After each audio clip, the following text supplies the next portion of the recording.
আপনার সমস্যার কথা বলেন।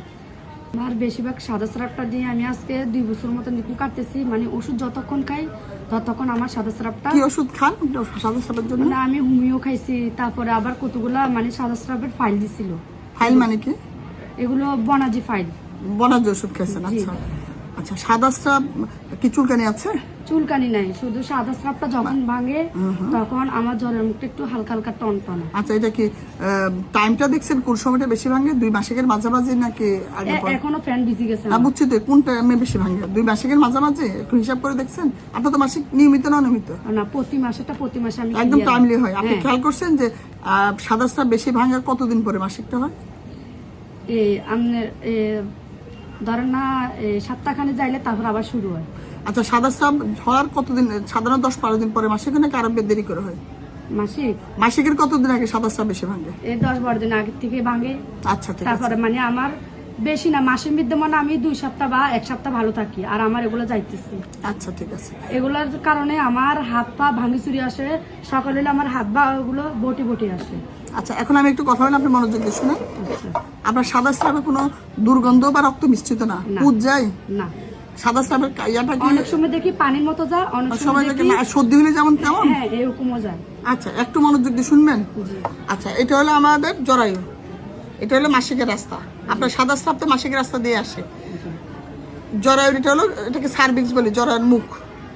আচ্ছা, আপনি যদি আপনার মুখ যদি শুকনা থাকে, আপনি কি খাবার গিলতে পারবেন?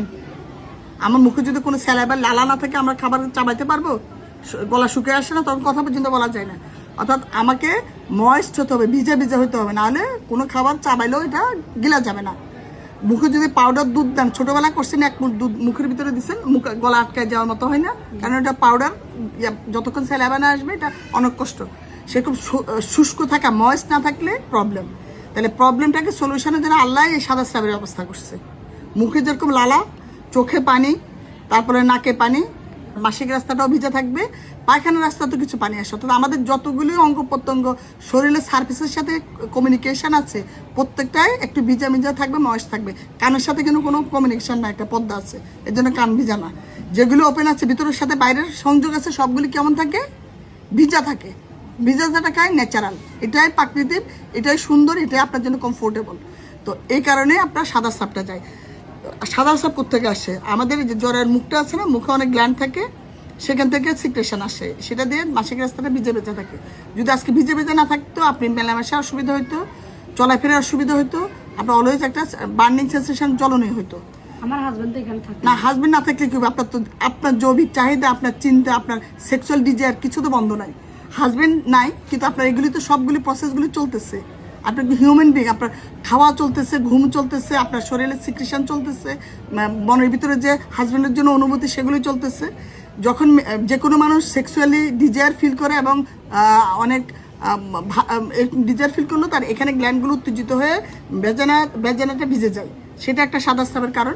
আর ন্যাচারালি সবচেয়ে বেশি সাদা স্রাব ছিল মেয়েদের যখন ডিম্বাশয়ের ডিম ফুটে ওভুলেশনের পিরিয়ডে, তখন ইস্ট্রোজেন হরমোনের প্রভাবে এই যে মাসিকের রাস্তায় গ্ল্যান্ডগুলো অনেক বেশি রসালো হয়ে যায়। সেখান থেকে সর্দি হলে যেরকম নাক দিয়ে পানি ঝরে, প্রচুর পরিমাণে সাদা স্রাব ঝরে। এটা মাসিকের 13 থেকে 14তম দিন আগে হয়, এবং এইটাতে সেলার বা প্যান্টও ভিজে যায়। তাহলে এটা একটা নর্মাল, এটা 5-7 দিন থাকে। এরপর এই কারণে আপনি কিছুদিন ভালো থাকেন আর কিছুদিন থাকে না, এবং ওই সময় আপনার তলপেটে একটু টনটন করতে পারে, মাসিক রাস্তাটা টেন্ডার থাকতে পারে। তাহলে এটা ন্যাচারাল প্রসেস, এটা নিয়ে অত টেনশনের কিছু নেই। আপনি যে গা কামড়ায়, হাত কামড়ায়, পা কামড়ায়, মাসিকের আগে প্রজেস্টেরন হরমোন আসে, তখনও মানুষের হাত পা একটু কামড়াইতে পারে। তার মানে এটাও একটা ন্যাচারাল বিষয়। তাহলে এই যে একটা ন্যাচারাল প্রসেসের সাথে যে আপনারা রোগ হিসেবে ধরে নিচ্ছেন, এটা তো সুস্থ থাকবেন না। কারণ আপনি যখনই মানসিকভাবে ভাববেন যে আপনি অসুস্থ, আপনি তো নর্মাল অ্যাক্টিভিটি আর করতে পারবেন না। এগুলি একটা নর্মাল জিনিস, কোনো ওষুধ খেয়ে আসলে কিছু হবে না। কারণ এটা তো আপনি যতই ওষুধ খান, আপনার কি ক্ষুধার অনুভূতি বন্ধ করতে পারবেন? আপনার মুখে লালা আসা বন্ধ করতে পারবেন? যতদিন ওভারেশন হবে, যতদিন আপনার জৈবিক চাহিদাগুলি থাকবে, ভেজানাল সিক্রেশন থাকবে, মনে থাকবে। আর আপনার তো সিক্রেশনে কোনো ভেজানাতে যে ডিসচার্জ হয়, মাসিকের রাস্তায় যে সাদা স্রাব যায়, ওতে কোনো দুর্গন্ধও নাই, রক্ত পানিও নেই, চুলকানিও নাই, তাই তো? তাহলে এটা নিয়ে টেনশন করবেন না। আজকে থেকে টেনশন করবেন ইনশাআল্লাহ না।